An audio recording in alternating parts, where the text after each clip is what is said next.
नमस्कार दोस्तों, पाथफाइंडर के medieval Indian history lecture series में आप सभी का स्वागत है। मेरा नाम है डॉक्टर महिपाल सिंह राठौड़ और आज इस वीडियो में मैं आपके साथ डिस्कस करने जा रहा हूं विजयनगर एम्पायर के बारे में। तो अभी तक हम सल्तनत पीरियड में जो नॉर्थ इंडिया की डायनेस्टीज हैं उनको डिस्कस कर चुके हैं। जितनी भी सल्तनत की डायनेस्टीज हैं सभी को हमने डिस्कस कर लिया है। अब हम साउथ में जो दो बड़े एम्पायर्स हैं विजयनगर और बहमनी, उनके बारे में अगले लेक्चर्स में चर्चा करेंगे and then we will move on to the Mughal time period. तो देखिए, आगे बढ़े उससे पहले आपको बताना चाहता हूं कि मेरे सभी लेक्चर्स के पीडीएफ आपको इस टेलीग्राम चैनल पर, दोनों टेलीग्राम चैनल पर मिल जाएंगे, so you can subscribe to these channels as well. इसके साथ ही अनअकैडमी ऐप पर आप मुझे इस आईडी पर फॉलो कर सकते हैं। वहां पर मेरी स्पेशल क्लासेस, जिसमें अभी हम कॉन्स्टिट्यूशनल अमेंडमेंट्स को पढ़ रहे हैं, उसका लेक्चर नंबर 10 या पार्ट 10 आज होने वाला है रात 8 बजे। So do join in that class. Link नीचे पहले कमेंट में आपको मिल जाएगा। तो एक बार हम मैप देख लेते हैं भारत का उस समय किस तरह का मैप है। उत्तर भारत में दिल्ली सल्तनत काफी ताकतवर है। It was all powerful till the time of Tughlaq. तो तुगलक शासन के समय तक दिल्ली सल्तनत की पावर ठीक ठाक थी। तुगलक के शासनकाल के दौरान कम होनी शुरू होती है। हमने देखा था किस तरह से दक्षिण भारतीय राज्य इंडिपेंडेंट होना शुरू होते हैं। तो ये दोनों किंगडम्स विजयनगर और बहमनी, ये तुगलक टाइम पीरियड के पैरेलल में दक्षिण में इंडिपेंडेंट हो जाएंगे। ओके, लेकिन यहां पर विजयनगर से पहले कौन से किंगडम्स थे? तो काकतीय, होयसला, पांड्या, चेरा, ये सारे किंगडम्स यहां रूल कर रहे थे। साउथ इंडिया में, महाराष्ट्र में यादव डायनेस्टी थी। आपको अगर याद हो तो अलाउद्दीन खिलजी ने इन सभी के अगेंस्ट एक लंबा एक्सपेडिशन भेजा था। देन अगेन तुगलक डायनेस्टी के समय पर भी एक्सपेडिशंस गए थे, लेकिन जैसे जैसे 1330 का दशक आता है, 1330s का टाइम पीरियड आता है, तब तक दिल्ली की पकड़ इन दक्षिणी राज्यों पर कमजोर हो गई थी। हालांकि ये राज्य कभी भी दिल्ली के डायरेक्ट एडमिनिस्ट्रेशन में नहीं थे, ये बात आपको याद रखनी है। ऑल दे डिड वाज पे ट्रिब्यूट। ट्रिब्यूट का मतलब ये होता है कि अगर आप एक बार लड़ाई में हार गए तो आप सिंपली उन्हें पैसा दे दीजिए, टैक्स दे दीजिए, ताकि अगली बार वापस आक्रमण ना हो। तो यही काम सारे ये साउथ इंडिया के डायनेस्टीज कर रहे थे। खिलजी डायनेस्टी के टाइम पर जब ये हार गए थे, और उसके बाद कई सालों तक यही क्रम चलता रहा। जब टैक्स नहीं देते थे, जैसे तुगलक टाइम पीरियड में उन्होंने टैक्स देने से मना कर दिया था, तो उनके खिलाफ मोहम्मद बिन तुगलक ने अपना एक्सपेडिशन भेजा, अपनी आर्मी को भेजा गया। तो ऐसा एक बार होता है, दो बार होता है, लेकिन फिर मोहम्मद बिन तुगलक खुद उत्तर भारत के अपने पॉलिटिक्स में और अपने नए नए इनोवेशंस में बिजी हो जाते हैं, जो आपको याद होंगे, हमने डिस्कस किया था पिछले लेक्चर्स में। तो उसके बाद से तुगलक शासन यहां पर दक्षिण में कमजोर हो गया और दो इंपॉर्टेंट डायनेस्टीज दक्षिण भारत में बनती हैं, एक है विजयनगर और दूसरी है बहमनी। तो दोनों का टाइम पीरियड याद रखिए, 1336 एस्टैब्लिशमेंट का ईयर। 1336 में विजयनगर एम्पायर की स्थापना होती है और 1347 में बहमनी सल्तनत की। पहले विजयनगर और उसके लगभग 11 साल बाद बहमनी। ये दोनों टाइम पीरियड है इनके एस्टैब्लिश होने का।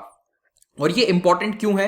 क्योंकि आने वाले अब जो 200 साल होंगे, यानी कि नेक्स्ट 2 सेंचुरीज, इसमें ये दोनों किंगडम सबसे ताकतवर किंगडम्स होंगे दक्षिण भारत के। उत्तर में दिल्ली सल्तनत कमजोर होती जाएगी for the next 200 years till Akbar.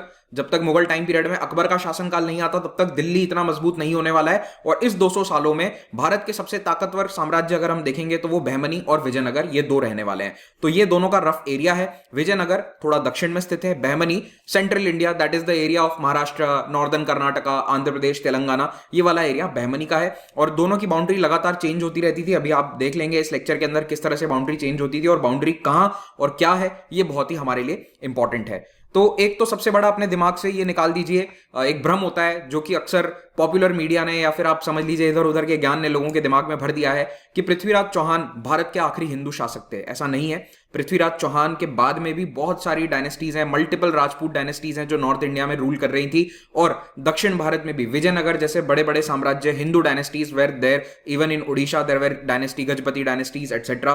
तो बहुत सारे हिंदू रूलर्स इंडिया में रूल कर रहे थे even after Prithviraj Chauhan. The defeat of the Chauhan और द चहमान डायनेस्टी 1192 में जो बैटल ऑफ तराइन में डिफीट हुई थी, that was mainly for Delhi region, Delhi और उसके आसपास का क्षेत्र, दिल्ली, अजमेर, जो उत्तर भारत का एरिया है, ये वाला, यहां पर वो हार हुई थी। उसके बाद भी कुतुबुद्दीन ऐबक ने अपना एम्पायर आगे बंगाल तक यहां बढ़ाया था। चलिए अब विजयनगर के बारे में बात करते हैं। तो ईयर ऑफ एस्टैब्लिशमेंट बहुत इंपॉर्टेंट है, 1336। पैरेलल में पूछ लेंगे कि दिल्ली में किसका शासन है, तो मोहम्मद बिन तुगलक का उस समय दिल्ली में शासन था। विजयनगर एम्पायर की स्थापना करी थी दो भाइयों ने, जिनका नाम था हरिहर और बुक्क। हरिहर और बुक्क, वो बुक्का राय निकल जाता है मुंह से, मेरे भी बुक्का राय बोलते हैं, लेकिन actual pronunciation is Bukka Raya. Okay, तो हरिहर और बुक्क राय नाम के दो भाई थे। ये दोनों काकतीय डायनेस्टी में ऑफिसर हुआ करते थे। They were military officers under the Kakatiya kingdom. और काकतीय किंगडम में काम करने के बाद ये इतना एडवांस हो जाते हैं कि बाद में ये मिनिस्टर भी बन जाते हैं, मतलब सीनियर आर्मी जनरल मिनिस्टर के पद पर पहुंच जाते हैं। एक समय ऐसा आता है कि मोहम्मद बिन तुगलक की आर्मी जब यहां पर आती है, इन्होंने टैक्स देने से मना कर दिया था काकतिया ने एक बार, तो तुगलक ने अपनी आर्मीज भेजी। तुगलक डायनेस्टी की आर्मी जब यहां पर आती है तो उस समय हरिहर और बुक्क राय को जेल में डाल दिया जाता है। Okay, they were imprisoned and even converted, ये कन्वर्ट भी कर जाते हैं, इस्लाम धर्म कबूल कर लेते हैं, और उसके बाद इन्हें तुगलक डायनेस्टी के आर्मी जनरल के रूप में यहां पर अपॉइंट कर दिया जाता है। So for a small time, छोटे समय के लिए, थोड़े समय के लिए हरिहर और बुक्क राय तुगलक शासन के लिए एज मिलिट्री जनरल या एनफोर्सर्स का काम कर रहे थे दक्षिण भारत में। लेकिन according to the story that goes, इन्हें एक गुरु मिलते हैं, गुरु विद्यारण्य, और विद्यारण्य से मुलाकात के बाद इन्हें समझ में आता है कि इस्लाम कबूल करना एक गलती थी और हमें अपना इंडिपेंडेंट शासन स्थापित करना चाहिए। काकतीय डायनेस्टी कमजोर हो चुकी है, ठीक है, उसका शासन इतना ताकतवर अब नहीं है, लेकिन तुगलक का साथ छोड़कर अब हमें अपना डायनेस्टी, एक हिंदू डायनेस्टी को स्थापित करना चाहिए। तो गुरु विद्यारण्य के आशीर्वाद से और उनके इंस्पिरेशन से ये दोनों भाई अपना इंडिपेंडेंट किंगडम स्थापित करते हैं। ओके, और छोटा सा किंगडम था शुरुआत में, विजयनगर इतना बड़ा नहीं था कि पूरा साउथ इंडिया का मैप जैसा आपको अभी नजर आया था कुछ मिनट पहले वो पूरा इनके कंट्रोल में हो, क्योंकि जब इन्होंने अपने आप को इंडिपेंडेंट घोषित किया somewhere in the Karnataka region, उस समय बड़े बड़े एम्पायर दक्षिण भारत में रूल कर रहे थे और वो इंडिपेंडेंट थे, जैसे कि मैसूर की होयसल डायनेस्टी, फिर मदुरई के सुल्तान। तो ये मदुरई सुल्तान और होयसल डायनेस्टी का आपस में काफी लड़ाई चलती थी और इनकी लड़ाई से फायदा हो गया विजयनगर को। तो शुरुआती दशक में इन दोनों की लड़ाई के कारण विजयनगर को काफी बेनिफिट होता है। होयसल डायनेस्टी ऑलमोस्ट खत्म हो जाती है और हरिहर और बुक्का राय जो हैं वो उनकी टेरिटरीज को 10 साल के अंदर अंदर टेक ओवर कर लेते हैं। So with in the first 10 years जो होयसल डायनेस्टी का एम्पायर है, which was in south part of Karnataka, दक्षिणी कर्नाटका में जो होयसल डायनेस्टी रूल करती थी, उसको ये अपने उसके टेरिटरी को ये जीत लेते हैं 10 साल के अंदर अंदर, और मदुरई सल्तनत को भी अगले 30 साल में जीत लिया जाएगा। तो इस तरह से दक्षिण भारत में ये अपना रूल बढ़ाते हैं। तो अगर आप एस्टैब्लिशमेंट का एरिया देखोगे तो समवेयर इन सेंट्रल कर्नाटका, यहां से ये शुरुआत करते हैं और धीरे धीरे दक्षिण की तरफ बढ़ना शुरू करते हैं। होयसल डायनेस्टी की टेरिटरीज और फिर मदुरई की टेरिटरीज को ये अपने कब्जे में ले लेंगे अगले 30 साल में। लेकिन अनचैलेंज्ड रूल नहीं था, इनके सामने भी बहुत सारे चैलेंजर्स थे। यहां उड़ीसा के राजा थे, इधर दक्षिण में चेर थे, और यहां तमिलनाडु में भी कई डायनेस्टीज इनको अपोज कर रही थी, ठीक है। लेकिन धीरे धीरे आने वाले 50 सालों के अंदर इन्होंने लगभग सभी को हरा दिया, अपार्ट फ्रॉम उड़ीसा। उड़ीसा के साथ इनकी बहुत लंबी लड़ाई चलती है, अभी बताता हूं कैसे। तो ये सारा जो दक्षिण भारत का शेडेड एरिया दिख रहा है, एक समय ऐसा आ जाता है जब ऑलमोस्ट पूरे दक्षिणी भारत पर इनका कंट्रोल हो जाता है। और साउथ इंडिया का मतलब मैं कह रहा हूं यहां पर अगेन सेंट्रल कर्नाटका से लेकर कन्याकुमारी तक का रीजन है, ठीक है। तो ये पूरा टेरिटरी विजयनगर के रूल में आता है। अगेन कुछ राज्य ऐसे हैं या कुछ एरियाज ऐसे हैं जहां पर इनका डायरेक्ट शासन नहीं है, लेकिन लोकल राजाओं को इन्होंने हरा दिया और उनसे टैक्स वसूल रहे हैं, तो फॉर ऑल प्रैक्टिकल पर्पसेस हम उन्हें इनके अधीन ही मानेंगे। तो ये पूरी टेरिटरी विजयनगर के रूल में आ जाती है। और इसका नाम विजयनगर क्यों था? क्योंकि इन्होंने अपने कैपिटल का नाम दिया था Vijayanagar, the city of victory, जीत वाला शहर, जो जीता गया है साम्राज्य, उसके बेसिस पर यह नाम दिया गया था। विजयनगर का करंट लोकेशन है हम्पी नाम का एक शहर है कर्नाटका में। तो Hampi it's a UNESCO world heritage city. अगर आप कभी कर्नाटका जाते हैं तो प्लीज हम्पी जरूर जाइए, इट्स अ ब्यूटीफुल सिटी। हालांकि आज उसमें जो ओरिजिनली स्ट्रक्चर्स थे उनके 20% भी नहीं मौजूद हैं, बट फिर भी इतने सारे स्ट्रक्चर्स हैं कि यूनेस्को वर्ल्ड हेरिटेज सिटी है और देखने लायक है। ओके, तो आने वाले लगभग 300 सालों तक, अप्रोक्सीमेटली 300 ईयर्स तक विजयनगर एम्पायर एग्जिस्ट करता है। हाँ, 1565 के बाद में ये बहुत कमजोर हो जाएगा क्योंकि बैटल ऑफ तालीकोट होगी, आगे हम उसको भी डिस्कस करेंगे। लेकिन ये 1336 से 1565, ये 200 साल का टाइम पीरियड तो बहुत ही डोमिनेंट है, और उसके बाद भी ऑलमोस्ट 100 ईयर्स तक ये एग्जिस्ट करेगा। सन 1640 के आसपास तक विजयनगर एग्जिस्ट करता है, लेकिन उसका एरिया ऑफ रूल बहुत छोटा हो जाएगा। यहां कर्नाटका में और आंध्र प्रदेश की कुछ छोटे एरियाज में इनका शासन बचेगा, ठीक है, अराविडू डायनेस्टी का। We will discuss that in the coming minutes. अब अक्सर एग्जाम में ये क्वेश्चन पूछा जाता है कि विजयनगर एम्पायर का एग्जैक्ट बॉर्डर कहां तक था। बॉर्डर को लेकर बहुत सारी लड़ाइयां भी हुई बहमनी किंगडम से, आप देख सकते हैं यहाँ उत्तर में बहमनी इनके मेजर कॉम्पिटिटर्स हैं, मेजर चैलेंजर्स हैं। तो दोनों के बीच का जो बॉर्डर है उसमें नदियों की ज्योग्राफी आपको याद होनी जरूरी है। तो उम्मीद करता हूं कि वैसे आपने ज्योग्राफी में ये पढ़ा होगा, लेकिन एक बार मैं अपनी तरफ से आपको बता देता हूं। तो अगर आप डेक्कन के नदियों को देखेंगे तो यहां पर है सबसे उत्तर में गोदावरी, उसके बाद आप देखेंगे ये भीमा नदी जो कि कृष्णा की एक ट्रिब्यूटरी है, ये कृष्णा नदी आ रही है यहां पर, और कृष्णा की एक और ट्रिब्यूटरी है तुंगभद्र। तो ये कृष्णा और तुंगभद्र के बीच का जो एरिया है यहीं पर इनका लगभग बॉर्डर रहता था। चेंज होता रहता था, बहुत बार चेंज हुआ ड्यू टू मल्टीपल वॉर्स, क्योंकि ये इतनी फर्टाइल टेरिटरी है कि सभी को चाहिए थी। तो कृष्णा, तुंगभद्रा, इन नदियों के आसपास ये बॉर्डर रहता है। फिर ये है कावेरी नदी, इसका भी आप ध्यान रखिए मैप कहां पर है। कावेरी नदी का जो डेल्टा है ये चोल साम्राज्य के लिए बहुत ही इंपॉर्टेंट था। ओके, चलिए, तो नदियों की ज्योग्राफी देखने के बाद आपको ये ध्यान में रखना है कि विजयनगर में 4 इंपॉर्टेंट डायनेस्टीज आती हैं। तो विजयनगर एम्पायर में डायनेस्टी चेंज होती है, जैसे कि हमने देखा था सल्तनत में, दिल्ली में भी मल्टीपल डायनेस्टीज आई थी, देयर वर 5 डिफरेंट डायनेस्टीज। यहां पर भी कुछ ऐसा ही होता है। तो विजयनगर एम्पायर की जो डायनेस्टीज हैं उनका नाम और उनके कौन से इंपॉर्टेंट रूलर्स हैं ये बहुत ही इंपॉर्टेंट है। तो संगम, शालुवा, तुलुवा और अराविडू ये डायनेस्टी है, ठीक है। शालुवा या शाल्व डायनेस्टी भी कहते हैं इसे कई बार, दोनों एक ही हैं। तो इंग्लिश में इसको लिखते SALUVA है, तो इसको शालुवा प्रोनाउंस करते हैं, एक्चुअल प्रोनाउंसिएशन शाल्व डायनेस्टी है, ओके। लेकिन तेलुगु में प्रोनाउंस होता है तो शालुवा डायनेस्टी भी हो जाता है कई बार। तो देखिए इसमें इंपॉर्टेंट डिफरेंस ये है कि संगम डायनेस्टी शैव भक्त थे, ये शिव भक्त थे, इसीलिए शैवाइट्स कहलाते हैं। और बाकी की तीनों डायनेस्टी है विष्णु की भक्ति करने वाली, तो ये वैष्णविज्म को ज्यादा फॉलो करते हैं। तो ये एक मेजर डिफरेंस है। बाकी डिफरेंस ऐसा नहीं है कि कोई दूसरी डायनेस्टी कहीं और से आकर यहां पर काबिज हो गई। मोस्टली ऐसा होता है कि कोई मिनिस्टर या कोई आर्मी जनरल इतना पावरफुल हो जाएगा कि वो राजा को हटाकर अपना वंश वहां पर चालू कर देगा। तो मोस्टली यही चेंजेस हुए हैं, लेकिन इन चेंजेस को हमें जानना जरूरी है। तो संगम डायनेस्टी की शुरुआत होती है हरिहर और बुक्कर राय से।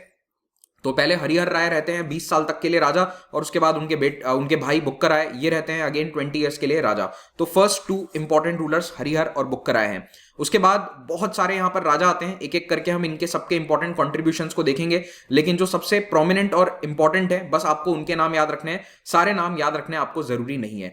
टाइम पीरियड आपको याद रखना है, संगम डायनेस्टी का टाइम पीरियड सबसे लंबा है, 1336 से लेकर 1480s तक ये रूल करती है। तो ऑलमोस्ट 150 साल का टाइम पीरियड केवल संगम डायनेस्टी के अधीन चलता है। संगम डायनेस्टी के कई राजाओं ने बहमनी किंगडम के साथ लगातार लड़ाई लड़ी। इनफैक्ट 200 सालों तक विजयनगर और बहमनी के बीच में कई युद्ध होते हैं।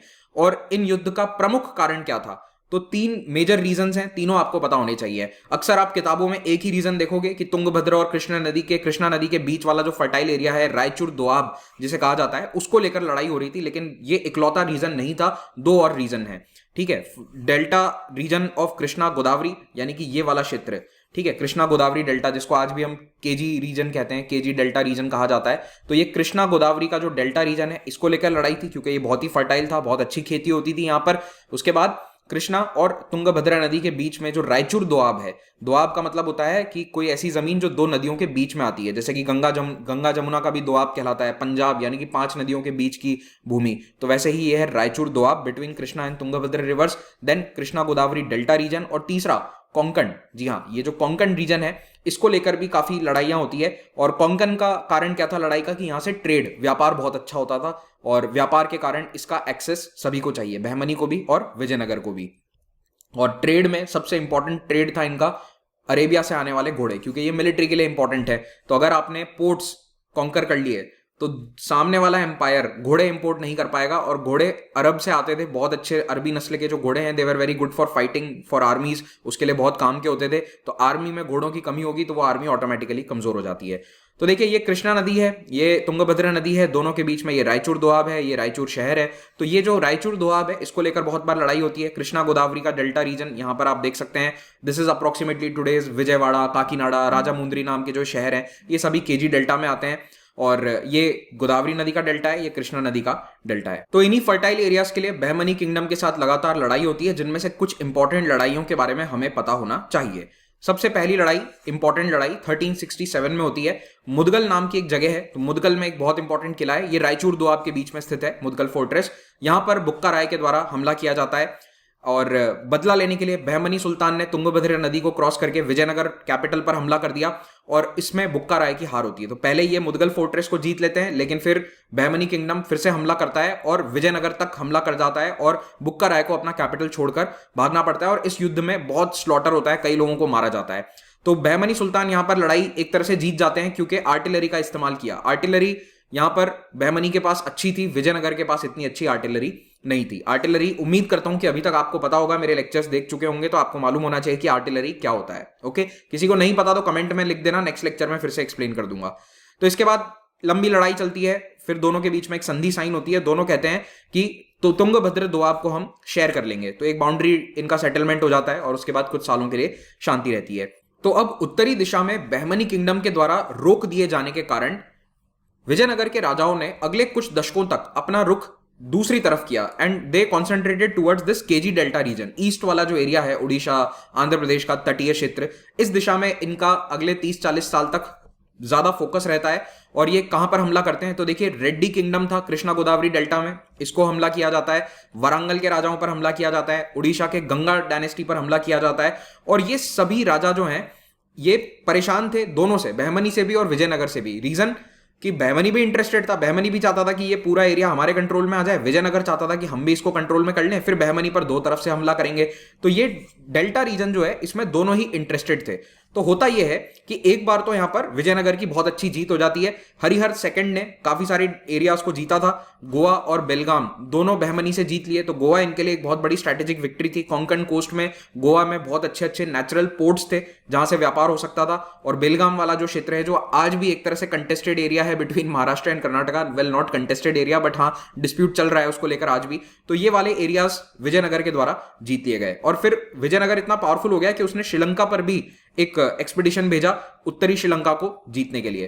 ठीक है, तो ये हरिहर द सेकंड की इंपॉर्टेंट मिलिट्री विक्ट्रीज थी। तो Harihar the second is a very powerful ruler. इनका नाम आपको याद रखना है। 1377 से 1404, लगभग 30 साल का जो ये शासनकाल है, इसमें बहुत सारी मिलिट्री विक्ट्रीज मिलती हैं विजयनगर को। लेकिन अब यहां ईस्टर्न टेरिटरीज में विजयनगर की समस्या बढ़ने वाली है, कारण वारंगल के राजा बहमनी सल्तनत के साथ एक अलायंस बना देते हैं, एक संधि कर लेते हैं। संधि क्यों हुई थी उसका रीजन इतना इंपॉर्टेंट नहीं है, आपको याद रखना। गोलकोंडा पर उन्होंने हमला किया था। गोलकोंडा का जो किला है, जो आज हैदराबाद के पास में स्थित है, वो बहमनी सल्तनत से इन्होंने जीत लिया था।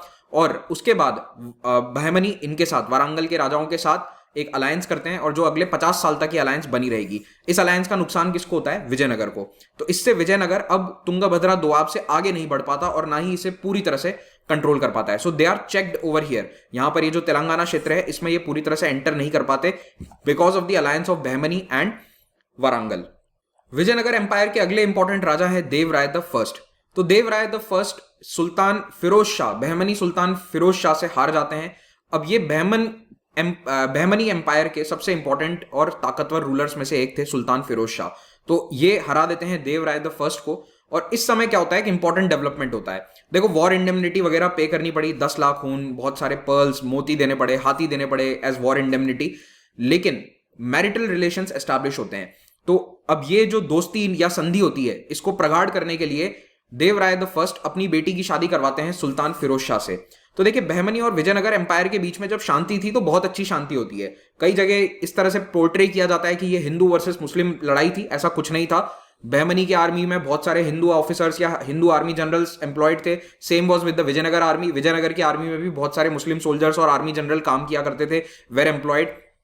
और यहां पर कई बार मैरिटल रिलेशंस भी दोनों के बीच में देखे गए थे। तो देवराय द फर्स्ट ने अपनी बेटी सुल्तान फिरोज शाह से शादी करवा दी ताकि भविष्य में लड़ाई की संभावना कम रहे। और एक एरिया बांकापुर नाम का जो एरिया है तुंगभद्र दोआब में, ये दहेज में दे दिया गया एज डाउरी टू सुल्तान फिरोज शाह। तो ये फिरोज शाह जो है, ये सबसे इंपॉर्टेंट और पावरफुल रूलर है बहमनी सल्तनत के। इनके बारे में नेक्स्ट लेक्चर में हम डिस्कस करेंगे। ये बांकापुर की लोकेशन है, समवेयर इन नॉर्थ कर्नाटका। इस शादी के बारे में कई हिस्टोरियंस ने लिखा है कि बहुत धूमधाम से शादी करवाई गई थी। और फिरोज शाह बहमनी की ये मैरिटल अलायंस की पॉलिसी काफी सक्सेसफुल थी। इससे पहले, विजयनगर से पहले, बहमनी सल्तनत के उत्तर में जो गोंडवाना का साम्राज्य था, वहां पर भी इन्होंने इसी तरह से एक पॉलिटिकल अलायंस करी थी, शादी कर ली थी वहां के राजा की बेटी से, ताकि शांति बनी रहे। लेकिन ये शांति बहुत लंबे समय तक नहीं बनी रहती है, क्योंकि देवराय जो फर्स्ट हैं वो एक नया पॉलिटिकल अलायंस बनाते हैं। तो अब ये वारंगल स्विच कर जाता है। तो वारंगल जो पहले 50 सालों से किसके साथ था? बहमनी के साथ। वो अब देवराय यानी कि विजयनगर एम्पायर के साथ जुड़ जाता है और दोनों मिलकर रेड्डी किंगडम पर हमला करके उसको बांट लेते हैं आपस में। तो इससे क्या होता है कि वारंगल और विजयनगर जब एक साथ आ जाते हैं तो बहमनी किंगडम अब बैकफुट पर आ जाता है। और इसकी मदद से, वारंगल की मदद से, देवराय फिरोज शाह बहमनी पर हमला करके उनको हरा देते हैं और पूरा रेड्डी किंगडम, पूरा कृष्णा नदी का जो डेल्टा एरिया है वो अपने कंट्रोल में ले लेते हैं। सो द बहमनी सल्तनत वाज डिफीटेड एंड पूरा कृष्णा रिवर डेल्टा एरिया ये विजयनगर के कंट्रोल में आ जाता है। देवराय ने तुंगभद्रा नदी पर डैम भी बनवाया, ये इनकी एक बहुत बड़ी उपलब्धि थी। कई विजयनगर के राजाओं ने वाटर वर्क्स पर बहुत काम किया। इनफैक्ट हम्पी का जो आप देखेंगे, हम्पी के आसपास नदियों पर बहुत सारे डैम्स बनाए गए थे जिनसे पानी पहुंचाया जा सके कैपिटल तक। बहुत सारे कैनाल भी बनाए गए जिनसे खेती अच्छे से करी जा सके। तो देवराय फर्स्ट का इसमें बहुत बड़ा योगदान था। कई सारे शहरों और गांवों तक पानी पहुंचता है और इस डैम के माध्यम से कैनाल्स में पानी जाता है। ठीक है, और ये डैम किस पर था? एक और नदी पर भी था, रिवर हरिद्र नाम की एक नदी है, उस पर भी डैम बनाया गया। तुंगभद्र पर भी डैम बनाया गया।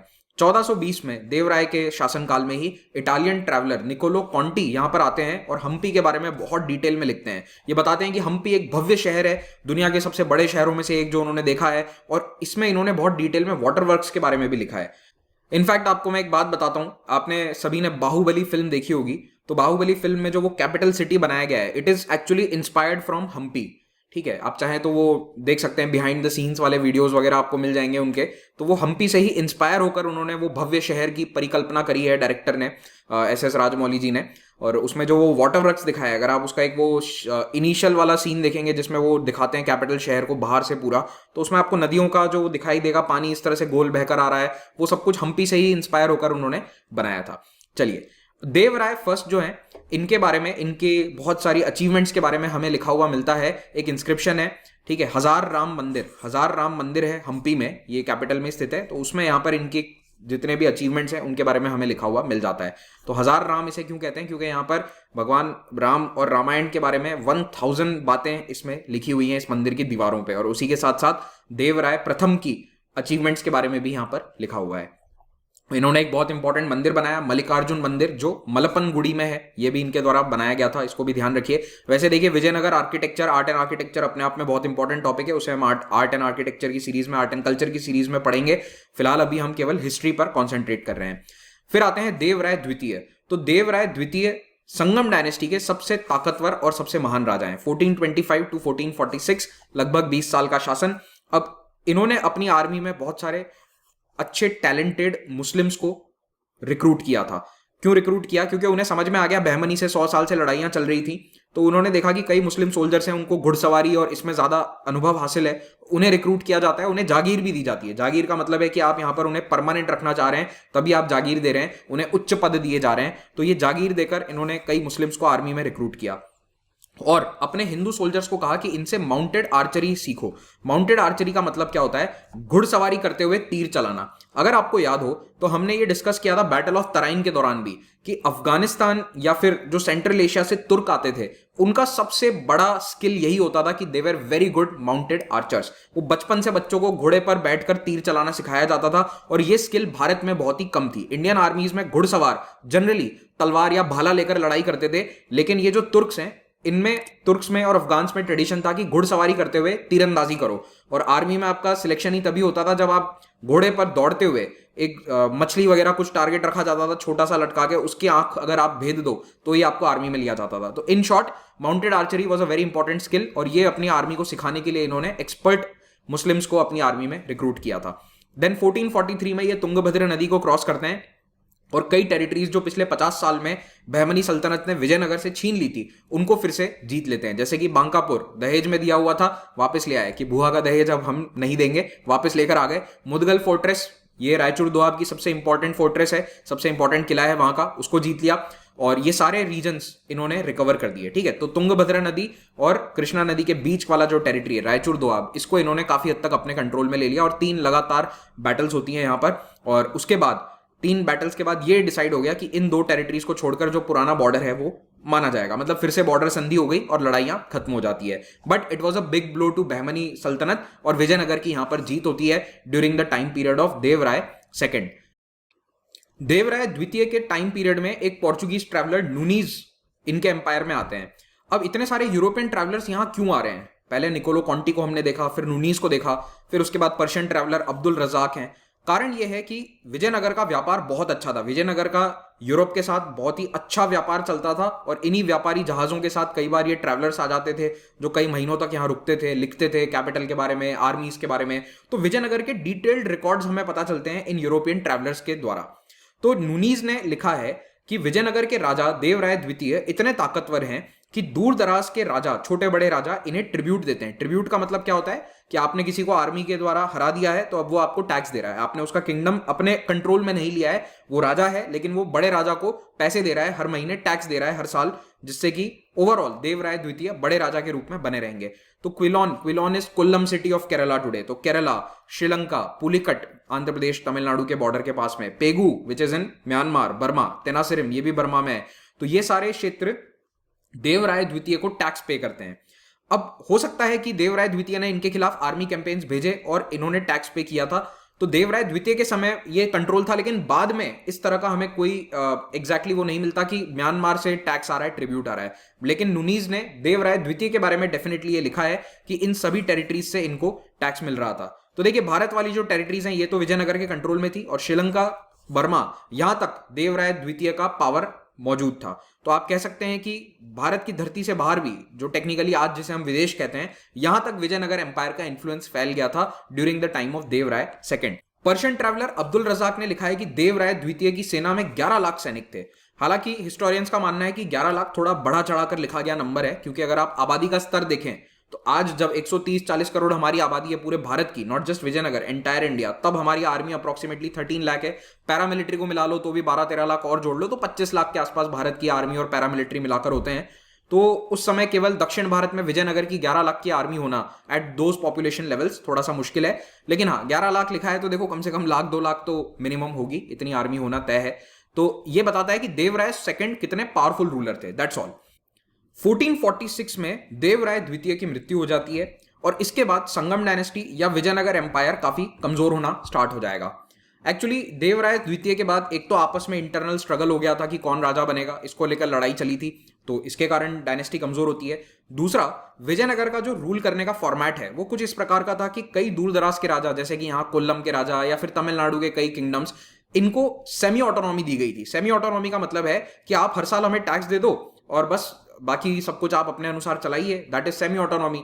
तो आप विजयनगर के अधीन हैं, टैक्स दे रहे हैं, लेकिन आप आंतरिक शासन अपने अनुसार चला सकते हैं। तो इसका नुकसान ये होता है कि जब भी राजा केंद्र में कमजोर है तो ये दूर दराज के किंगडम अपने आप को इंडिपेंडेंट घोषित कर देंगे, और यही होना शुरू होता है 1450 के बाद। एक और कारण ये था कि ओडिशा के जो गजपति राजा हैं ये काफी ताकतवर हुए थे इस समय 1450 के आसपास, और ये हमला करना शुरू करते हैं विजयनगर के कोस्टल एरियाज पे। तो कोस्टल टेरिटरीज पे हमला करते करते कई बार इनकी आर्मीज तमिलनाडु तक पहुंच जाती है। इससे विजयनगर की प्रेस्टीज और विजयनगर का जो रूल है वो काफी कमजोर होता है, और एक समय ऐसा आता है जब दक्षिण के कई सारे राजा जो इनके अधीन होते थे वो अपने आप को इंडिपेंडेंट घोषित करते हैं, और विजयनगर का राज्य या रूल सिकुड़ कर रह जाता है केवल इस वाले क्षेत्र में। जो इसका साउथ वाला एरिया है ये ऑलमोस्ट इंडिपेंडेंट सा हो जाता है। लेकिन फिर भी संगम डायनेस्टी अपने आप को मेंटेन रखती है हम्पी में, विजयनगर में, I am sorry not Hampi, at that time it was called Vijayanagar.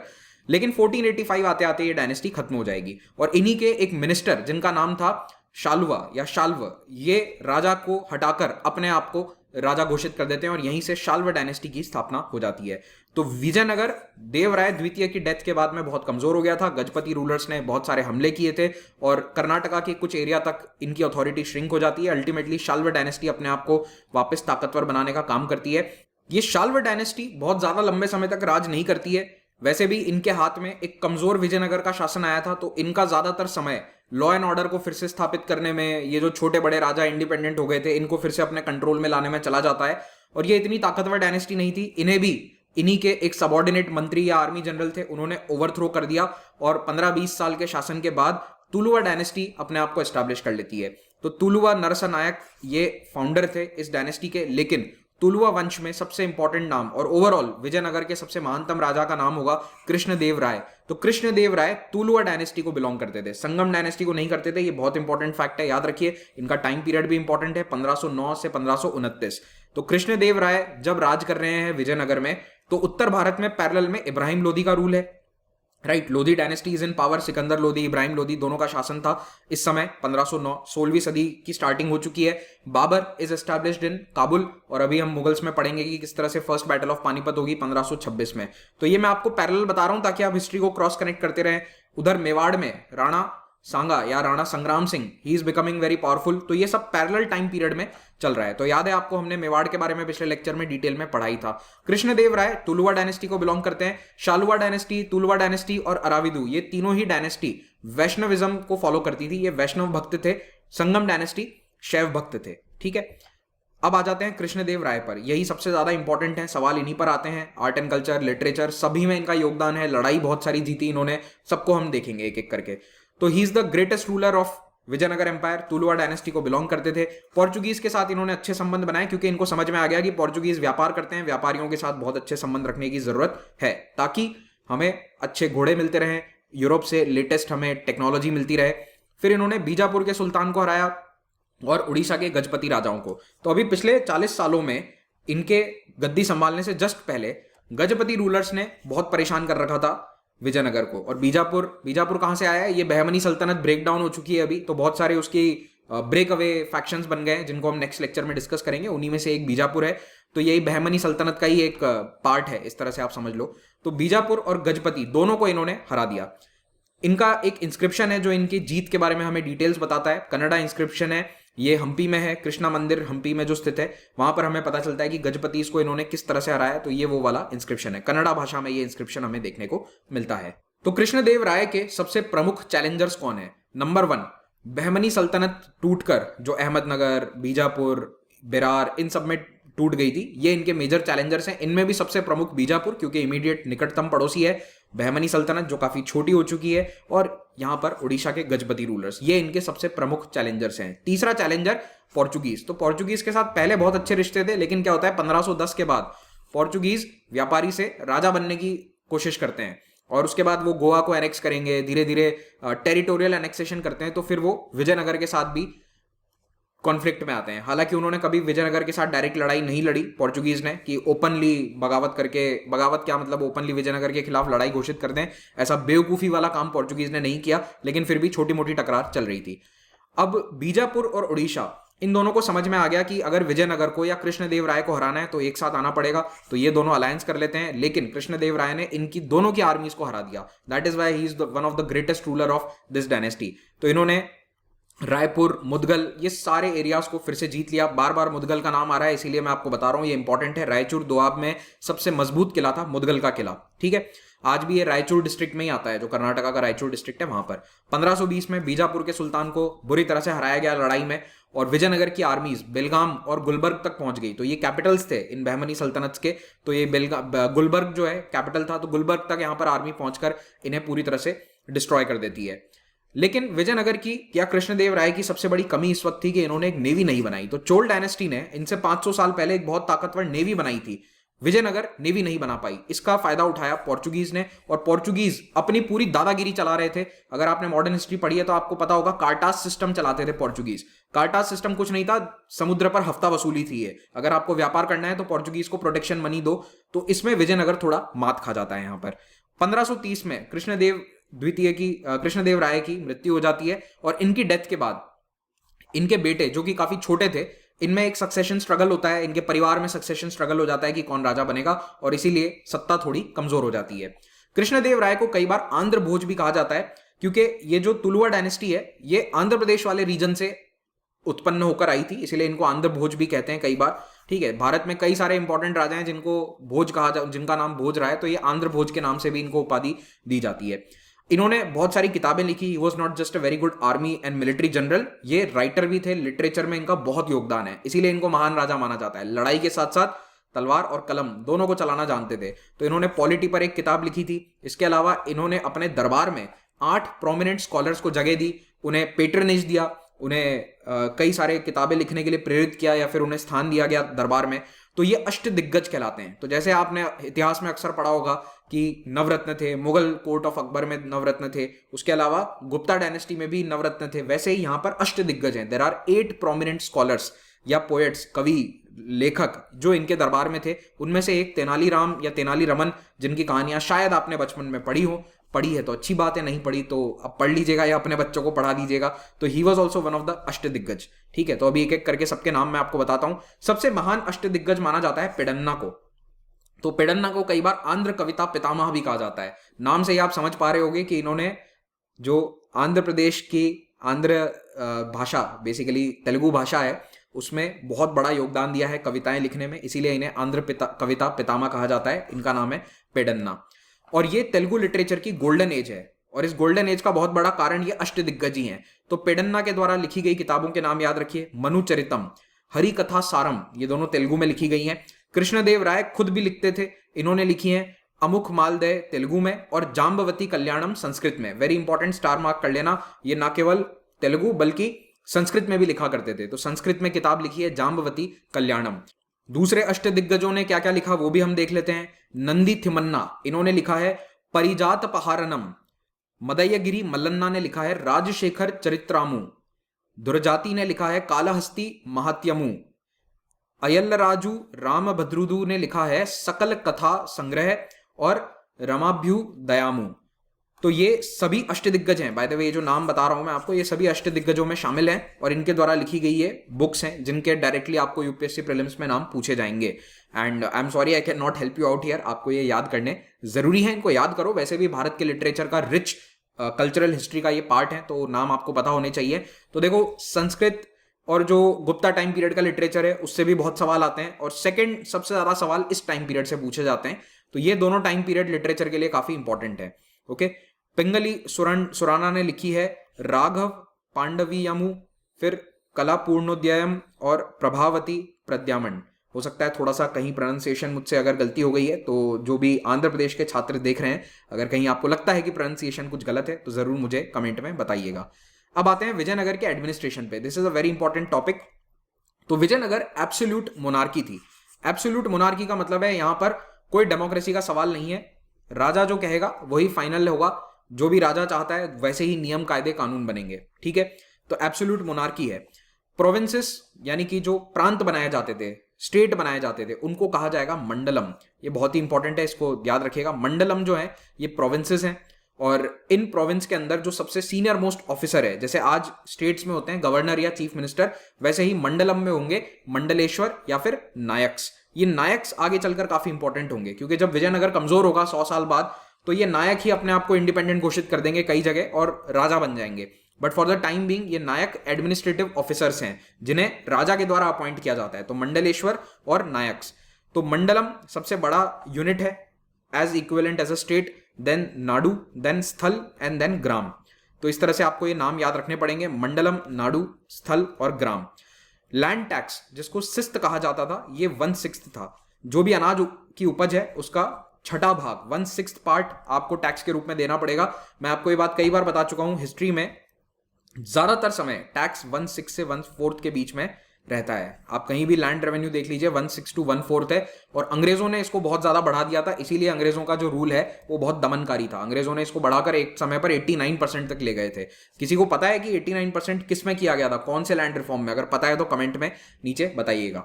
फिर विजयनगर के जो कॉइन्स हैं वो बहुत इंपॉर्टेंट है, इन पर डायरेक्ट सवाल भी आया है यूपीएससी, इनफैक्ट 2022 के प्रीलिम्स में सवाल आया है। तो गोल्ड कॉइन को कहा जाता था वराह या पगोड़ा। वराह या पगोड़ा ये गोल्ड कॉइन था। सिल्वर कॉइन तारा, और जीतल और दुग्गनी ये स्मॉलर यूनिट कॉइन है। तो ये कॉपर के बने हुए होते थे, जीतल और दुग्गनी ये स्मॉलर यूनिट कॉइन है। गोल्ड कॉइन बहुत सारे मिले हैं विजयनगर एम्पायर के, वहां पर जो एक्सकेवेशन साइट्स हैं जहां पर भी खुदाई हुई है वहां बहुत सारे गोल्ड कॉइन देखने को मिलते हैं। इसका मतलब है कि एम्पायर काफी संपन्न था, बहुत ही धन संपदा अच्छी थी वहां पर, ट्रेड वॉज गुड। लेकिन ये वाले कॉइन आम लोग आपस में, कॉमन पीपल ट्रेड के लिए यूज नहीं करते थे। बाजार वगैरह में जो आम आदमी है वो ये वाले कॉइन्स का ज्यादा इस्तेमाल करेगा। विजयनगर एम्पायर की स्ट्रेंथ का एक सबसे बड़ा रीजन था इनकी आर्मी। इनकी आर्मी एक बहुत ही स्ट्रांग और वेल ऑर्गेनाइज्ड आर्मी थी, और बहमनी किंगडम के साथ लगातार इनकी लड़ाइयां चली है। तो इसके कारण इनको आर्मी अच्छी और मजबूत रखना एक नेसेसिटी थी, मजबूरी थी, और इन्होंने बहुत अच्छी आर्मी को मेंटेन किया। बस एक ही कमी है कि नेवी पर कभी ध्यान नहीं दिया गया, और इसीलिए पोर्चुगीज काफी ताकतवर हो जाते हैं। ओके, फिर ये नायक सिस्टम के बारे में बात कर लेते हैं। तो आर्मी के जो टॉप मोस्ट ऑफिसर हैं उनको नायक या पॉलीगर कहा जाता है, नायक्स या पॉलीगर। कई नायक्स जो बहुत सीनियर मिलिट्री पोजीशन पर पहुंच जाते हैं, उन्हें जमीन दे दी जाती है एज जागीर। तो आपको एक जमीन दे दी गई है, कुछ गांव दे दिए गए हैं, उनका टैक्स आप कलेक्ट करेंगे, उसमें से कुछ हिस्सा आपको रखना है, बाकी सेंट्रल गवर्नमेंट या राजा तक पहुंचाना है।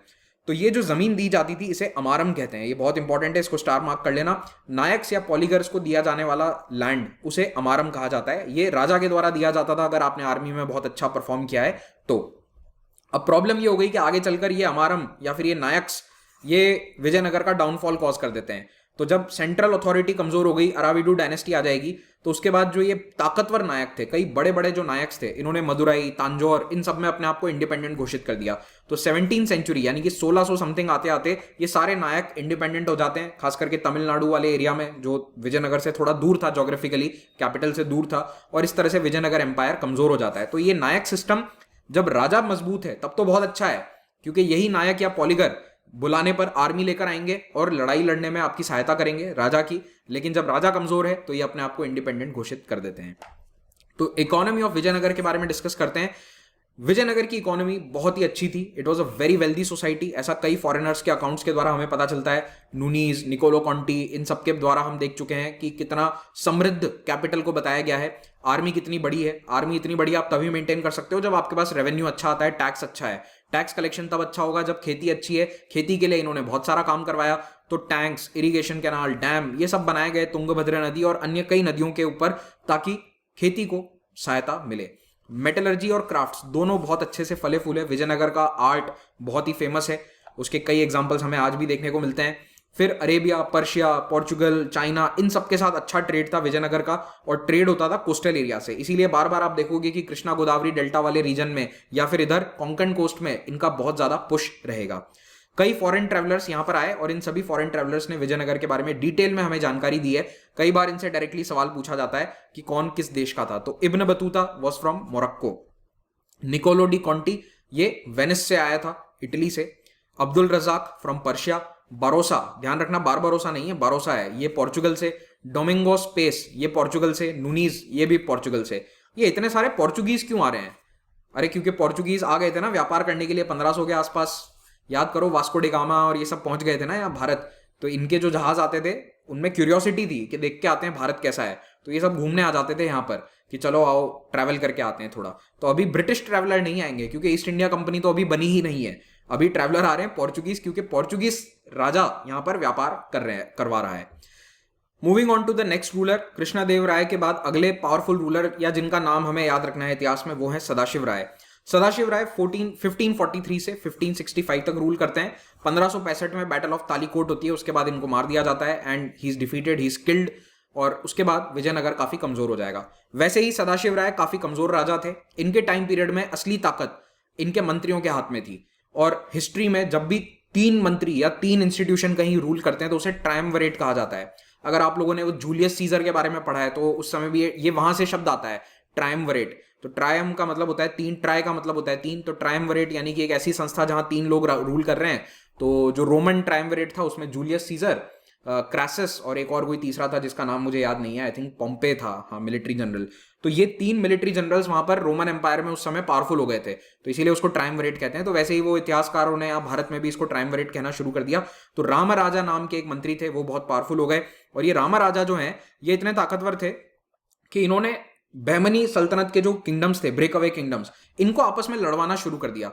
तो इनकी प्लानिंग तो बड़ी तगड़ी थी, ये आपस में मुस्लिम किंगडम्स को लड़वा रहे थे और इससे इन्हें कुछ सालों तक फायदा भी होता है। पोर्चुगीज के साथ ये कमर्शियल ट्रीटी भी स्थापित कर लेते हैं जिससे बीजापुर को घोड़े नहीं मिलेंगे। पोर्चुगीज पूरा ट्रेड कंट्रोल करते थे। पोर्चुगीज के साथ इन्होंने संधि करके कहा कि बीजापुर के घोड़े की सप्लाई रुकवा दो, इससे बीजापुर की आर्मी कमजोर हो जाएगी। बीजापुर, गोलकोंडा, अहमदनगर, इन तीनों को लड़ाई में इंडिविजुअली हराया गया। ये सब कुछ रामराजा के द्वारा किया गया था। बाय द वे, रामराजा को आलिया रामराय भी कई बार कहा जाता है। आलिया कहते हैं सन इन लॉ को।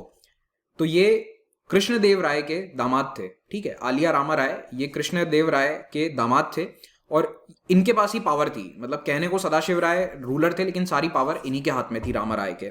तो रामराय की जो ये सारी पॉलिटिक्स थी जिसको ये चला रहे थे, अल्टीमेटली 1565 में ये सारे तीनों सल्तनत के किंगडम्स एक साथ इकट्ठा आकर जब हमला करते हैं तब ये सब इनकी प्लानिंग फेल हो जाती है और इसी लड़ाई में रामराय की डेथ भी हो जाती है। Ramaraya was killed in the battle, खुद लड़ाई लड़ रहे थे और लड़ाई में ये हार जाते हैं, इनकी आर्मी, और इनकी खुद की डेथ हो जाती है। तो बैटल ऑफ तालीकोट को कई नामों से जाना जाता है। आपको कंफ्यूज करने के लिए दूसरे नाम भी पूछे जाएंगे। अब एनसीईआरटी वगैरह में आपको ये नाम नहीं मिलेगा तो इसलिए इसको ध्यान में रखना। बैटल ऑफ राक्षसी तंगड़ी, तो ये 2 गांव के नाम है जहां पर ये लड़ाई हुई थी, उस गांव का नाम है, इसीलिए इसको बैटल ऑफ राक्षसी तंगड़ी भी कहते हैं क्योंकि इन गांव के पास में ये लड़ाई लड़ी गई थी, ठीक है। और 1565 23 जनवरी तारीख थी, 23 जनवरी वॉज द डेट 1565, इस दिन ये लड़ाई होती है। रामराय लड़ाई में मारे जाते हैं। उसके बाद जो बहमनी सल्तनत की या फिर ये जो बीजापुर की आर्मी है, गोलकोंडा की आर्मी है, ये सब जाती हैं टुवर्ड्स विजयनगर जो कि कैपिटल है, और कैपिटल को डिस्ट्रॉय कर दिया जाता है। तो ये एक बहुत बड़ी डिफीट थी विजयनगर एम्पायर के लिए और इसके बाद विजयनगर उभर नहीं पाता है। इस हार से विजयनगर को कभी उभरने का मौका नहीं मिलता। तो पूरा कैपिटल यहाँ पर डिस्ट्रॉय किया जाता है बैटल ऑफ तालीकोट के बाद, और उसके बाद ये कैपिटल छोड़ दिया गया। फिर यहाँ पर जो नेक्स्ट डायनेस्टी आएगी, अराविदु डायनेस्टी, जिसकी स्थापना बाय द वे किसने करी थी? इन्हीं रामराय के जो भाई थे वो यहाँ पर नहीं थे लड़ाई में, तो उनके भाई ने अराविडु डायनेस्टी की स्थापना करी। ठीक है। और इनके भाई के द्वारा जो ये अराविडू डायनेस्टी स्थापित होती है वो अब सदर्न आंध्र प्रदेश में रूल करेगी मोस्टली। तो विजयनगर को इन्होंने अबैंडन कर दिया। तो अगले 110 साल तक विजयनगर एम्पायर किसी ना किसी हालत में चलता रहा था। अराविडू डायनेस्टी जो है उसको फर्स्ट रूलर के रूप में कई बार आलिया रामा राय को ही नाम लिया जाता है, लेकिन एक्चुअली में तिरुमल देव राय इनके भाई जो थे ये ऑफिशियली स्थापित करते हैं डायनेस्टी को। और ये डायनेस्टी अराविदु डायनेस्टी बहुत सालों तक रूल करेगी। अब एक बात याद रखना, इसी अराविदु डायनेस्टी के वेंकट राय, इनसे अंग्रेजों ने मद्रास में फोर्ट सेंट जॉर्ज बनाने की परमिशन मांगी थी।